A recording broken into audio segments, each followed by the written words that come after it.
Hey guys, welcome back to the channel. This is Ask Lukenessmonster, episode 86, the series on the channel where I answer your guys' questions from the comments down below. So if you guys do have a question you want answered in next week's video, make sure to comment down below in this week's video and I'll try my very best to answer it. Make sure to go down, hit the like button, and subscribe so you don't miss out, and let's go ahead and jump right into the first question. The first question is actually kind of a two-parter. One of them is from G-Man, and the other one is from Straight Outta Gunga, and basically they ask the same thing. They ask if I think I'm going to be getting any more Clone Wars figures this year in the Black Series, considering that it's already halfway through the year, and the wave that they announced, they kind of mentioned it to be a mini-beat, and honestly, 100%, yeah, I think we're getting more Clone Wars figures this year. And we already know about one of them, which is the Pre-Vizsla figure, which was pipelined, and I'm assuming he's going to get a reveal at Star Wars, not Star Wars, it's going to be at San Diego Comic-Con here in, less than a week now, so really excited for that. Make sure to come back next week for the reveal of Pre-Vizsla, but considering that, it's July, and we're getting Pre-Vizsla, he's the only other known Clone Wars figure, I guarantee we're going to be getting some more Clone Wars announcements. I also don't think that this is just a mini beat. I think there will be a wave 2, I guess you could say, of Clone Wars 20th anniversary. We'll have to wait and see, but I do think that Clone Wars is way too profitable, and Hasbro knows it, and they're going to try to take advantage of that 20th Clone Wars badge that they've kind of been using with that. The next question says, I could see them reusing the upcoming final scene ObiWan as a base for the Return of the Jedi Obi. I think that's supposed to be Revenge of the Sith, but yeah, 100%, I think you're onto something, and this comment was actually 2 weeks ago, but looking at this figure, it was just announced a few days ago. It looks a lot like Revenge of the Sith and what his outfit is. They could 100% reuse a lot of these pieces, maybe add some new shins and a few other pieces here and there, but this thing is really, really close to Revenge of the Sith already, and I could definitely see them reusing a lot of this figure. So yeah, you were definitely onto something with this comment.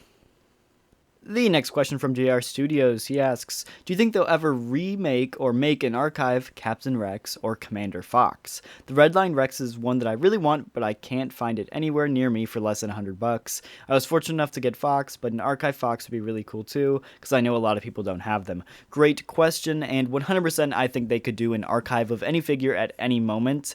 Archive line is pretty unpredictable, and yeah, there's really no figure that Hasbro can't archive at this point, so I think a Rex and a Fox are definitely on the table, but considering that they're both really popular characters and they're pretty expensive on the aftermarket, I could definitely see Hasbro doing an archive release of these guys pretty soon. I'm hoping within 2023 or 24. Now, I can't guarantee that, but I do definitely think we will be getting an archive of at least one of these clone troopers in the near future. The next question from Michael, he asks, what character or obscure character would you like to see to fill out your collection? And my 100% answer to this would have to be an Oola. I'm trying to make a Jabba's Palace display, and I plan on using the Bouche Leia holding like the Chewbacca's chain as that display. So I don't really need a Hutt Slayer Leia, but I would love to have an Oola to kind of fill that spot where Hutt Slayer Leia would be. So 100% Oola would be my answer. The next question from Ryan, he says, what do you think the most underappreciated Black Series figures are? Great question, and I 100% have to say sequel trilogy characters, because I think there is a lot of great sculpting and molding and designing that went into these sequel trilogy characters, and a lot of them are just pretty dang good figures, but the sequels kind of suck in my opinion. I honestly, I liked Force Awakens a lot. The Last Jedi was okay, and then I absolutely hated Rise of Skywalker, and unfortunately, I just don't really care for a lot of those figures, just because I didn't like the movies, but there's a lot of good figures, like the Rise of Skywalker Rey, hands down is one of the best figures in the Black Series, but you know, not a lot of people like the character, not a lot of people like that movie, and so because of that, people really tend to forget this figure, and she's definitely underappreciated, but she's a great sculpt, hands down, and it's kind of a shame to see like a lot of these sequel trilogy figures go on deep sale and deep clearance on like eBay and different places just because nobody wants them. The next question says, hey Luke Ness, just asking if you know when ARC Trooper 5s will be available again for pre-order or for purchase once it's released. So he will release, the pre-orders will ship out around September, and so he will go back in stock on Walmart.com around the time the pre-orders release. honestly, most of the time they go in stock before the pre-orders even ship. For example, the Jesse figure, ARC Trooper Jesse, is supposed to ship out in August, but he is in stock on Walmart.com right now, and the pre-orders still haven't shipped out yet, but you can go ahead and buy him on the website. Does that make any sense? Absolutely not. Walmart is ridiculously stupid for that, but it's just how it is. So, yeah, I mean, he's going to go back in stock, so don't worry about like not being able to get him because he will be available. The next question says, "Hey Lukeness, what type of display case do you use for your Black Series figures?" Great question. I actually use the Detolf display case from IKEA. Now, you can buy these in store at IKEA or online. Now, these are glass cases, so I do not recommend buying them online because you will probably receive them broken. So I say if you live near an IKEA, that is the best way to go get them. But honestly, each and every day I find it harder and harder to recommend Detolfs. I absolutely loved them when I first got them. Originally, whenever I bought them, I guess 2 years ago, they were $60 a case. I guess IKEA realized that they were really popular, and now they cost $130 a case. So I just think for that price, it's getting a little towards the higher end of how much I'd want to pay for a display case. And I think the biggest problem I do run into is that I just kind of don't have enough room in these cases too. I think I would almost recommend a really big, long shelf rather than glass cases. But honestly, I do like them for diorama displays though. So if you're into anything like that, I do recommend getting a Detolf, but the price is just not the best in my opinion anymore.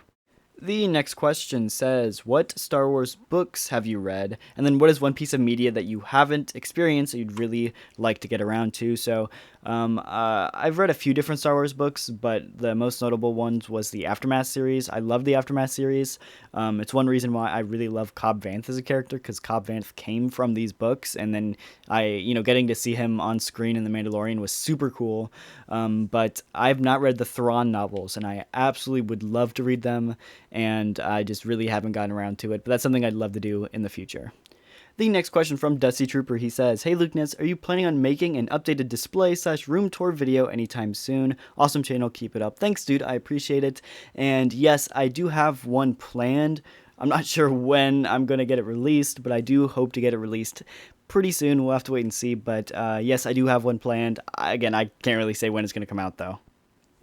The next question from my boy Phase 2 Action Review, he says, "If Lucasfilm asked you to make a movie about a new character with a new story, what would it be about besides Ness?" So if you don't know, I actually have a fan film that I did release, so make sure to go check that out if you haven't. It's linked in the description, but it would 100% have to be like just based off of a Stormtrooper, and it would kind of be like a trench movie or a trench TV show, just based off of this random Stormtrooper in like some kind of infantry unit. It would be almost like a World War II gritty style TV show or movie where you kind of just get to see the everyday lives of these Stormtroopers and how harsh war could be. I think that'd be a super cool perspective and kind of like a darker twist to Star Wars that we haven't really seen a ton in the show, in like shows and movies, and it's something that I think could be adapted to Star Wars very, very well. Because I love to see the everyday life of something like a Stormtrooper or a Rebel soldier.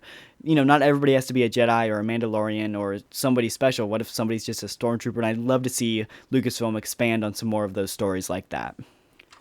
The next question says, "What's taking Hasbro so long to release a Black Series Starkiller?" Surprise, surprise, the day of filming this video, Hasbro actually released, or not released, but revealed a brand new Starkiller. This set is a HasCon exclusive, so anybody can pre-order this off of Hasbro Pulse when it does go up. As soon as we get information on it, I'll let you guys know, but yeah, freaking Starkiller. And then the last question for today from my boy Commander Cook. Shout out to Commander Cook. He says, "What is your favorite series that you've done on the channel and are still doing to this day?" Great question. I think it would have to be the Worst to First series. Now, I don't do them, like weekly or bi-weekly. They kind of just come here and there, but it's got to be my favorite series that I do. I get to rank, different figures from worst to first. I get to bash on some of the worst figures, and I get to praise some of the best in the line, and they're just ones that I really enjoy making, and I know that you guys love to watch them as well. So, yeah, I do plan on making a 2023 worst to first clone troopers list here in the future. Now, I can't guarantee when it's going to come out again, but that's probably going to be the next worst to first on the docket. Anyway, guys, that is going to do it for the video. If you did enjoy, make sure to go down, hit the like button, and subscribe. And make sure to leave a comment down below if you guys do want your questions answered in next week's video. I do really appreciate all the comments I do get on these videos. It means the world to me, and I love hearing from you guys, and I love being able to answer your guys' questions. So if you do have a question, please leave it down below. And yeah, thanks again for watching. I'll see y'all in the next video.